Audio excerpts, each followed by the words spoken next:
exist with definite places. We can predict where it has a tendency to exist, which is why when you look at something, you can never map out exactly where an electron is going to be, because you really don't know where it is. So you deal with the probability of where it's going to show up, okay? So the once accepted, long accepted, solid objects of matter now has dissolved into these wave-like patterns of probabilities, because now we now know that everything is moving and that not everything acts as a solid matter, and not everything can be mapped to exactly where it's going to be, okay? So we now have realized that everything is intertwined, everything is interrelated, and that's true for atoms too. They're all interrelated to each other, no matter where they are. An atom of hydrogen is an atom of hydrogen, whether it is bound to water, whether it is in California, whether it is, you know, whatever it is, it's still, that hydrogen atom is still hydrogen. Okay, so no matter where it is, it's still hydrogen. So matter is always restless. So everything is constantly in a state of motion. If you look at an atom under an electron scanning microscope, it looks really like it's just shaking the entire time. Everything is in constant motion, right? Your neutrons and your protons are constantly moving, you know, up, down, right, left, and your electrons are constantly orbiting that nucleus. So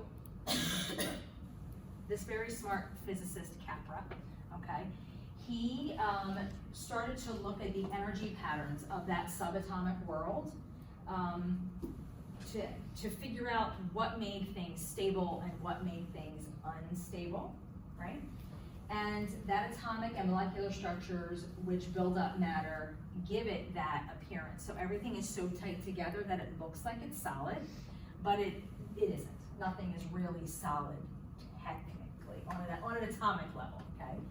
So it doesn't make sense on an atomic level where you say, okay, this is a solid, an atom is a solid thing. But we know, because everything is so close together and it's moving, it's really not a solid thing, right? So at the atomic level, it doesn't make sense. What makes things solid is the binding of all of those things together that form into something solid, other solid substances, okay? Atoms are particles. Particles make up, these particles are not made up of materials. What we observe are the dynamic patterns that continually change to one another. He refers to it as this continuous dance of energy. So there is a YouTube video here which I can email out to everybody or post. And it basically is slit theory, right? So they have proven this slit theory. They've done these things multiple times over and over and over. And it proves the presentation and the movement of these waves and these particles. The biggest thing to remember is that these outcomes are always affected by the observer, right? So let's use my favorite example for an observer affected outcome, good old Schrodinger's cat. Everybody know Schrodinger's cat? Right? So the cat's neither alive nor dead, depending on what you do with the box that the cat's in, right? So that's that same, the outcome is affected by the observer. Okay. So the quantum number of electrons is going to describe the energy and the angular momentum and the spin of the electrons. So basically that is going to tell us which way it's going to spin, what angle that the orbit is going to make. Is it going to be circular? Is it going to be more oblong? More like a sphere? It just is going to depend. And we can't pinpoint that exactly where they will be found, but again, it's that probability of this is where they should be or where they may be found, and that's the basis of this quantum theory. Okay. So quantum theory, when you look down at just electrons, talks about these four main components, right? So quantum theory can only for electrons now, right? Has four components. So you've got your principal quantum number, which is the distance of these protons from one another and from the center, okay? Then you have this azimuthal quantum number, which tells you how many subshells are in each rotation, are in each vector or shell, okay, how many subshells each shell has. And the magnetic quantum number is the pairing of these electrons. And the spin quantum number is the spin. So when you break down the characteristics of the electrons, each one of these numbers will tell you each of these characteristics. The distance, how many subshells it has, how many electron pairs it has, and which way that those electrons are going to be spinning. Does that make sense? So your principal quantum number is usually represented as an N, okay? And it is the electrons that orbit in defined paths called shells. Those shells, the path that they're traveling in, the orbits are called shells. And those shells are at varying distances from the nucleus, okay? Your shells are either labeled alphabetically or numerically. So you're either 1, 2, 3, 4, 5, or element OP, okay? But you always are starting your lowest, either letter in the alphabet, or your lowest number is gonna be that energy shell that's closest to the nucleus. So if you have your nucleus here, the first shell is always going to be either K or 1. The second shell is always gonna be L or 2, okay? So P and 5 are always gonna be the furthest away in distance from the nucleus, okay? The larger the atom, the more shells that they have. Each shell has a specific number of electrons that can fill it. And the inner electrons that are on the closest shells to the neutron, to the nucleus, are more tightly bound than the outer shell electrons. Okay? When you have movement or binding, or when you have electrons orbiting these paths, your inner shells are going to fill first. Okay?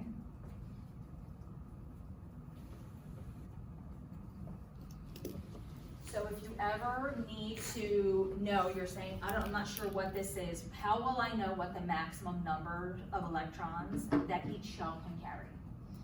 Okay, so the formula is 2n squared. So it's 2 times the number of shell in relation to the nucleus, and then you take that number and you square it. Okay.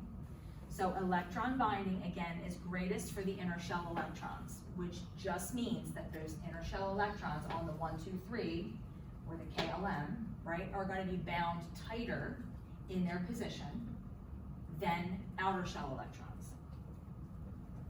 So in order for an electron to be bound, paired, or removed, that binding energy has to be overcome to remove an electron from its shell. So something has to happen, and the force exerted on it has to be greater than the established binding energy, which keep those electrons in orbit, in order to kick them out. Okay? So the chemical properties of the atom are determined by the outer shell electrons, because those electrons are the ones that are going to be bound, gained, or lost. And that is what changes the chemical properties of the atom. I have everybody so far? Okay. So valence electrons.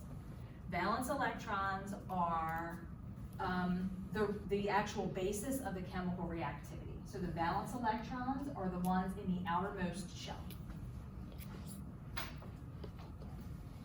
In order for an element to be stable, it has to have 8 generally. We're going to use the general rule, okay? Generally, it needs 8 electrons in the outer shell to make it stable. So stable just means non-reactive. So the probability that it is going to attract other atoms in order to gain electrons, or repel in order to get rid of electrons, is greater when you have less than 8 in the outer shell, as a general rule. Okay. So when we're talking about radioactive isotopes, none of our atoms or elements that we're using have stable valence electrons. Because if they did, we could not image by booting out those extra electrons, causing those chemical reactions, which is what allows us in the end to take images. Okay. So atoms want to attain electron configurations in which their outer shell is filled. Okay. Everyone wants to be like the nobles. They all want to be noble gases. They all want to have all their little ducks in a row. How do they do that, right? So they can either lose electrons, they can gain electrons, or they can share them. Right? They're the only 3 ways that can happen. So for a stable configuration, each atom must fill its outer energy level. Okay. So for all of your noble gases that you have 8 electrons in the last shell. Except for helium, because helium only has 2 for it to be stable. That's the exception on the rule. Okay. But all of your noble gases have 8 electrons in that shell, which makes them noble, stable, non-reactive. So now we're going to say, okay, well, what happens when they don't have 8? So atoms that have 1, 2, or 3 in their outer valence electrons tends to lose them. Whereas you have atoms that have 5, 6, or 7 tend to gain them, right? So if you have an atom on one side, let's say, that's got 1, 2, or 3, right? Those electrons are going to be lost to the atom that has more in its outer shell. Okay. So atoms that have 5, 6, or 7 gain those electrons from the 1, 2, or 3, which is basically just what we said, right? So the higher number valence electron atomic structures are always going to steal the electrons, share the electrons, right, from the ones with smaller valence electron states. Okay. So atoms that have 4, those are the ones that usually end up sharing, right? Because not one is bigger than the other, so they don't really lose or don't really totally gain them. So the atoms that usually have 4 valence electrons have more of a tendency to have that sharing of electrons than they do gain or loss. Not that it doesn't happen, but again, the probability is going to be sharing with another atom. Does that make sense to everybody so far? Mm. So now you have these azimuthal quantum numbers. So with each major shell, there are subshells, right? And they're called the azimuthal quantum numbers. You also call them subshells, orbits, electron clouds. So these are small letters, S, P, D, and F. So they are going to relate to the angular momentum of the electron. So it's going to form the shape of the orbit. All of those electrons have this in that same subshell have the exact same energy in them. And the energy of the electrons increases as the subshells increase. So the more subshells that you have, the more energy those electrons, those valence electrons, are going to have. Which makes sense because the higher the azimuthal number, usually the bigger the atom is. So the bigger the atom, the more shells, the more subshells that it has.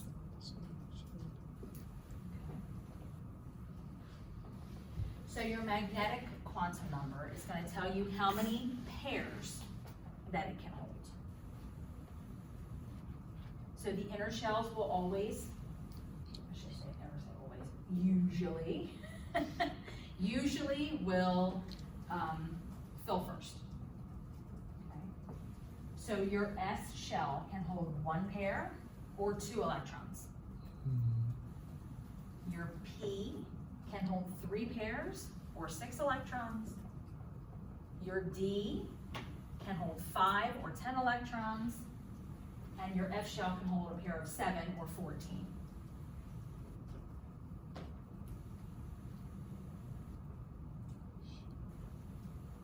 I'll leave that one up so we can write that one down.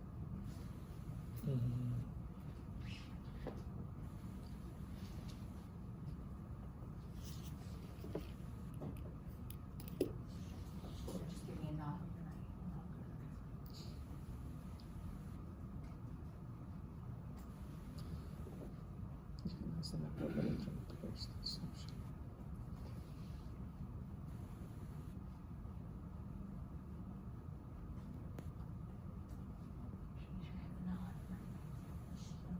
Not that I can't go back.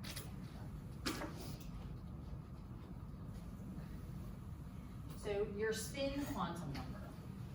Okay, so your spin quantum number is annotated as a little m, little s. Okay. That's the direction the electrons spin on their axis. Okay, or also you may see it in the text as the axis of rotation or the AOR.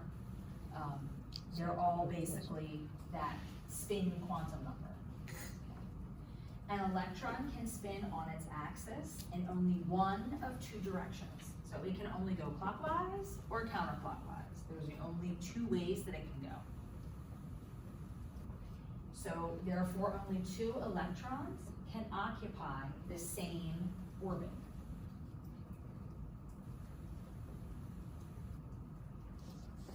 Okay. So the spin quantum number or numbers, right? Because each number, each shell will have its own spin quantum number, okay? And they're arbitrarily assigned +1 or 2 and -1 or 2, right? They're counterclockwise and clockwise.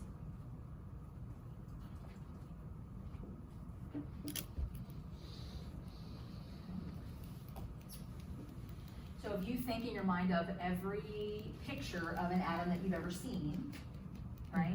Or if you ever watch Big Bang, watch the promo with the atom go.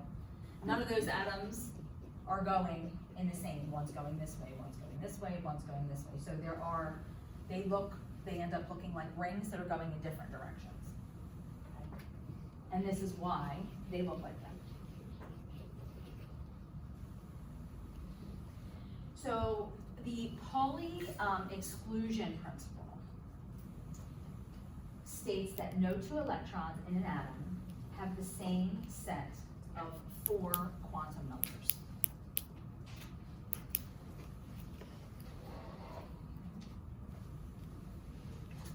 Quantum chemistry describes the way that atoms combine to form molecules, the way that molecules interact with one another, and they basically are using the same rules as quantum physics, which is what we exactly just went over. So quantum chemistry just describes the way that the molecules are formed using the same principles as quantum physics. So Coulomb's law. Coulomb's law basically says that like charges repel and opposites attract. So for an element to be chemically neutral, the number of electrons must be equal to the protons and in the nucleus. Makes sense, right? Your negative is your positive. Okay.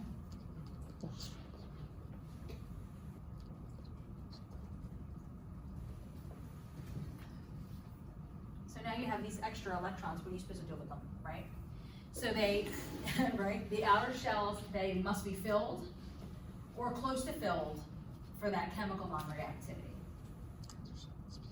Okay, so molecules are formed by chemical bonds from different atoms brought about by the electrical attraction between the 2 atoms of the opposite charge.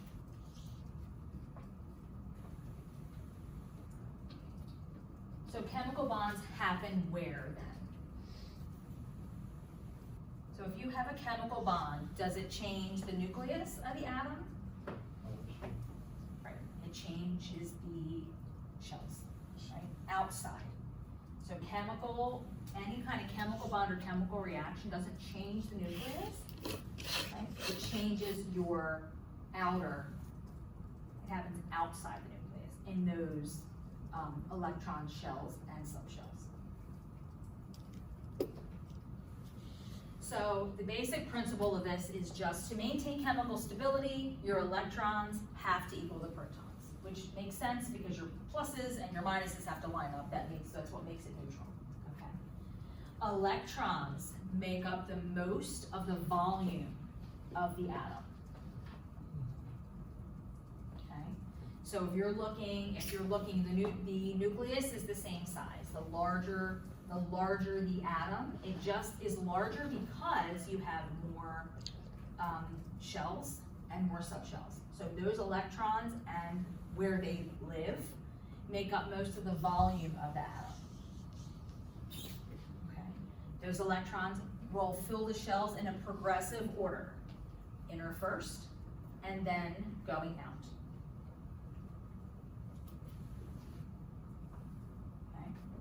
So your shells will pull, if you have 1 in your first shell and you have 3 in your second shell, it is going to pull that electron out of the second shell to the first, which is how you end up with the balances, these shells that are getting further and further away to have less.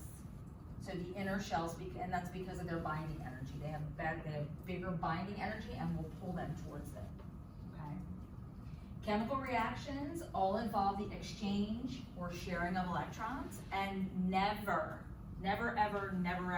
will we ever, okay, have influence on the nucleus of the atom. Okay. Previous sections that we were talking about talked about chemical reactions are always on the level of the electrons.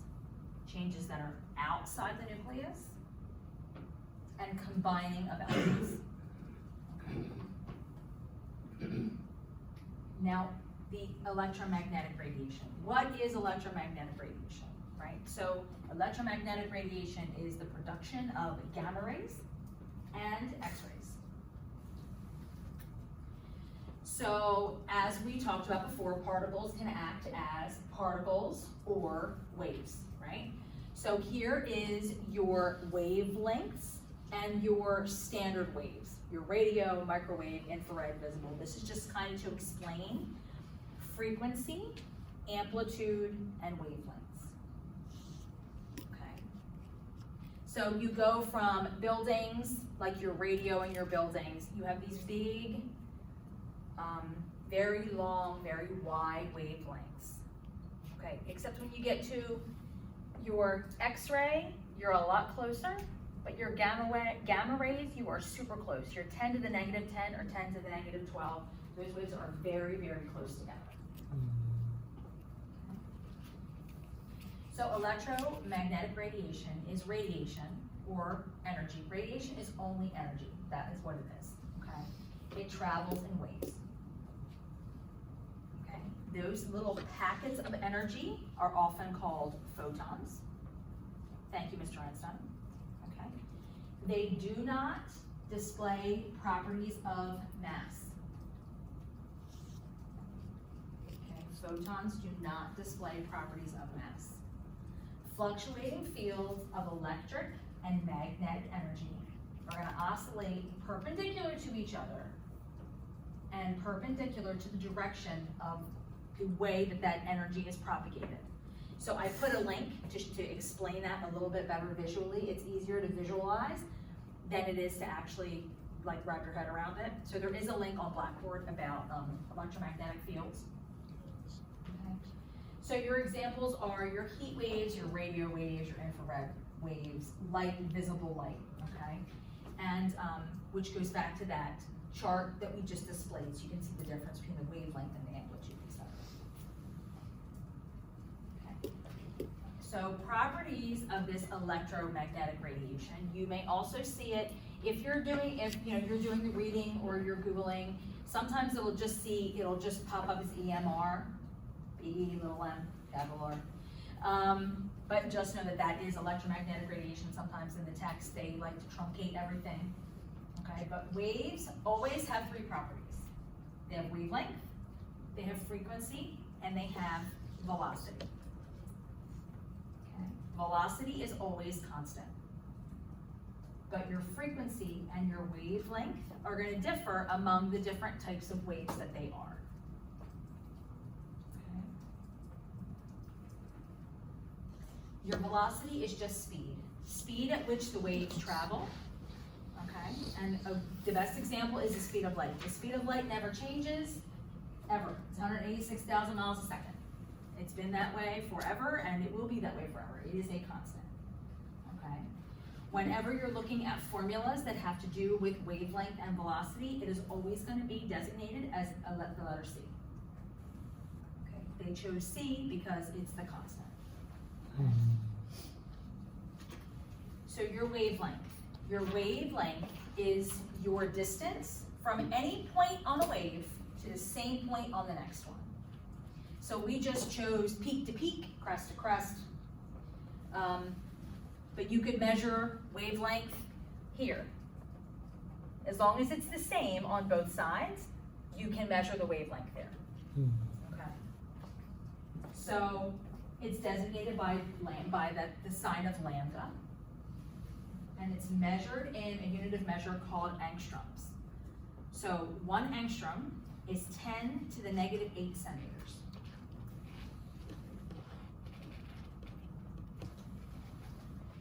Your frequency is the number of wave formations per unit of time. Okay. So frequency is generally higher, closer to the point of impact when you're talking about a wave that we make. Right? And it can either be designated by an F or an N. Okay? Usually for our purposes in here, it will always be an F because we have other things for N. So we usually use it as F. Okay? So the best way to explain that frequency being higher at an impact is, I'm sure everyone has thrown a rock into a pool, right? You have all these waves that are tight together at wherever the penny or the rock gets the water, and then they go out and they get wider and wider and wider. Okay. There's also a couple of videos of actually slow motion of the production of waves in water. It's actually pretty good. Okay. Frequency and wavelength are inversely proportional. That's important to remember. Okay. As your wavelength increases, your frequency decreases.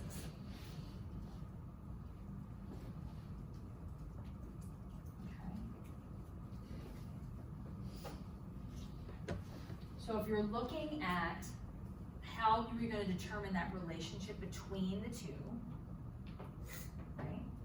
So your frequency, C, is F times lambda. Velocity is frequency times wavelength, which makes frequency equal velocity divided by wavelength.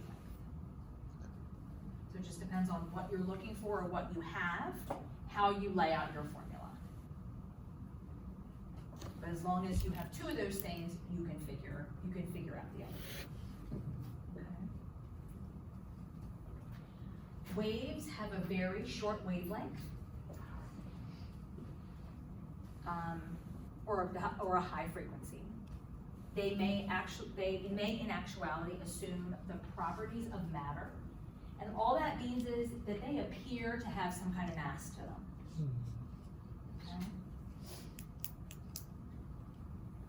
So your relationship between your energy and your frequency, the higher the energy of the wave, the higher the frequency. High energy waves have high frequency. Low energy waves have low frequency. Okay. So your energy is proportional to frequency.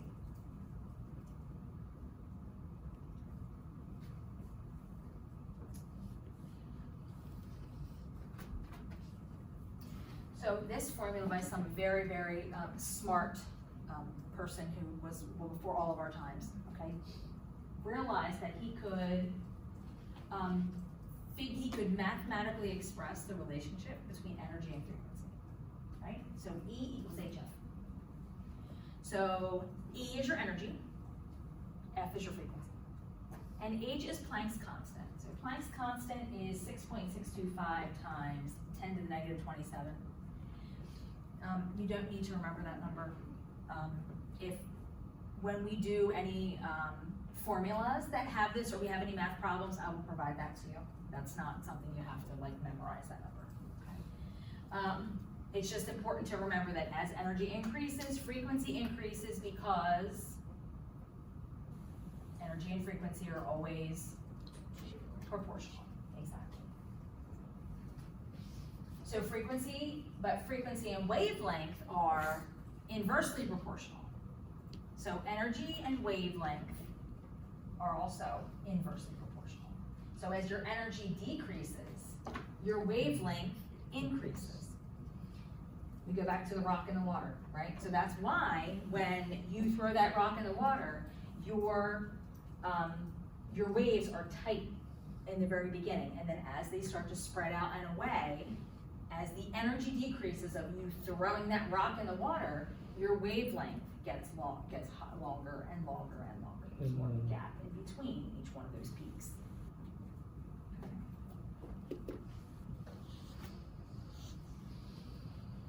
So again, mathematically, you've got your energy, right, in electron volts, right, EV, is your HC over your wavelength. Okay. Wavelength in angstroms, so your energy is 12.4 divided by your wavelength in angstroms. So the energy of the photon, which this is the most important part, the energy of the photon is directly proportional to the frequency and indirectly proportionate to the wavelength. Okay. So this little statement right here is the basis of nuclear medicine imaging. Right? The energy of the photon is directly proportional to the frequency of the wave, but indirectly proportional to the wavelength. That is as we go through the programming, and we start to learn about the different energies of the different isotopes, it will explain why certain images look one way and certain images will look another way, right? So that's like your founding basis of nuclear. So if you look at electromagnetic waves, radiation must have sufficient energy to remove those electrons from atoms in the materials throughout whatever that radiation passes. So whatever is coming into contact, what other atom, what other substance, has to have enough energy to overcome the binding energy to be able to kick those electrons out of their orbit, and that process is called ionization.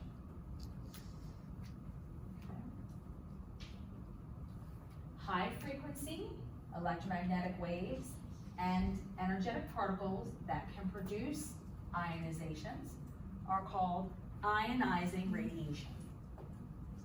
Okay, so that is your alpha particle, your beta particle, your neutrons, your gamma rays, and your X-rays.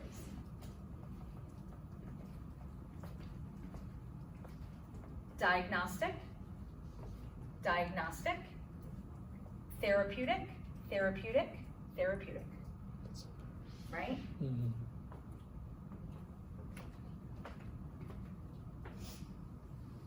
And actually, gamma can be therapeutic, but that's a whole nother place. That's a whole nother thing. Okay.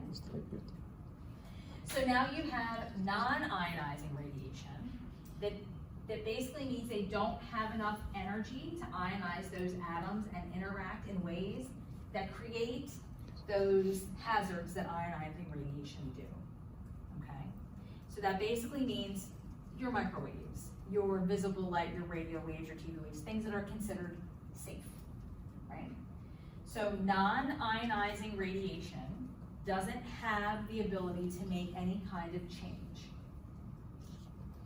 Whereas ionizing radiation has the ability to make changes.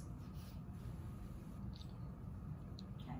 That's why when you are looking environmentally, or you are looking in the hospital with places that provide anything that produces ionizing radiation is regulated, right? Regulated by the state, regulated by the government, regulated by whoever. These things, not that microwaves and ultraviolet light and TV waves, those things are regulated, but they're not regulated because the amount of non-ionizing radiation that it would take to cause damage is way higher, right? So that's why non-ionizing radiation is not medically statewide regulated like your ionizing radiation is. Okay. So gamma rays. Your gamma ray is basically a packet of electromagnetic radiation, right? It's little packaged up like a little photon. Okay. And it's emitted from the nucleus during radioactive decay, and occasionally accompanies the emission of an alpha and a beta particle. Okay. So gamma rays are changes and emissions of an electron from whatever happens in the nucleus is what causes that electron to spit out. Okay. So you've got your parent, which is here. It kicks out this electron and forms the daughter, which is nickel. And from that reaction, you get a gamma ray. Okay? So gamma rays are identical in nature to other electromagnetic radiation, such as light or microwaves. The difference is it's higher and higher energy. The higher energy is what makes it ionizing. Okay? So gamma photons. Specifically, like any kind of electromagnetic radiation, gamma rays don't have any mass or charge, and they interact less intensively with matter than ionizing particles. So gamma radiation loses energy slowly, so they're able to travel significant distances. Okay? Depending on their initial energy, gamma rays can travel tens or hundreds of meters if they're in air. So for us nuke med people, right? This is what we care about for these gamma photons, the penetrating distances, right? So what can stop these things? So gamma will go all the way through paper, all the way through plastic, and most is stopped by lead. Okay? But if you look, if you see an alpha particle or a beta particle, you can hold up a piece of paper and stop an alpha particle because it's very heavy and it doesn't have the flying range, right, as gamma does, because gamma doesn't have any mass, right? And a beta you can put a piece of plastic over it. Gamma and X-rays travel much further than the other two. So X-rays are also that electromagnetic radiation. The only difference between X-rays and gamma rays or photons is their point of origin, okay? X-rays originate outside the nucleus. Gamma rays initiate inside the nucleus, okay? So X-rays originate outside, gamma originates inside. That is the only difference between the two of them. So how do we measure what kind of energy, right, these electrons have? Okay. So electron volt is a unit devised to measure small amounts of energy. Okay. And a small unit would be 1.6 times 10 to the negative 19, like joules. Okay, that would be considered a small unit. So joules is the standard unit of work.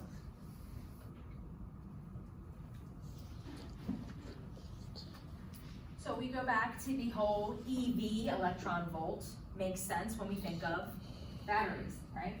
Energy is required to move one electron against the potential difference of 1 volt. So when you're reading your batteries and you figure out what voltage it is, that's what that means, right? So whatever energy is required to move one electron against that potential difference of 1 volt is the voltage of your battery. Okay, and this is how this happens inside. So your 1 is positive, your 1 is negative, right? It gets pulled up towards the positive, accelerates those electrons, and that's how you get your voltage of your battery. Okay. So your electron volts come in units. Okay.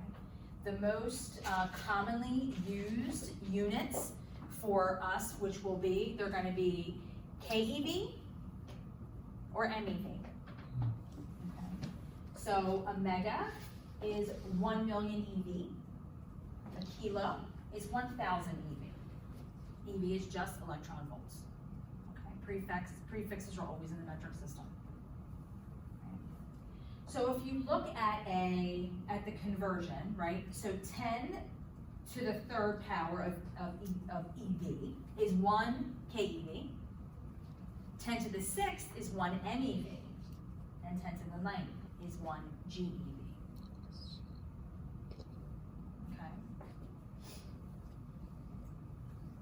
So, energy and frequency waves are what? They're either proportional or inversely proportional. Proportional. And wavelength and frequency are? Inversely. Yes. Those are the big, huge takeaways. The big, huge takeaways. So your units. You'll see keV a lot, you'll see MeV a lot. The reason we will see keV and MeV the most is those are the energies of the isotopes that we inject. They're measured in keV and MeV. All of your diagnostic nuclear medicine drugs are in keV. All of your PET or positron emission drugs are all in MeV. Okay, 0.511 MeV or 511 keV. Okay. So we'll be doing a lot of these conversions between these factors as time kind of progresses through, because you're going to need to be able to convert these units back and forth. Okay. Does anybody have any questions?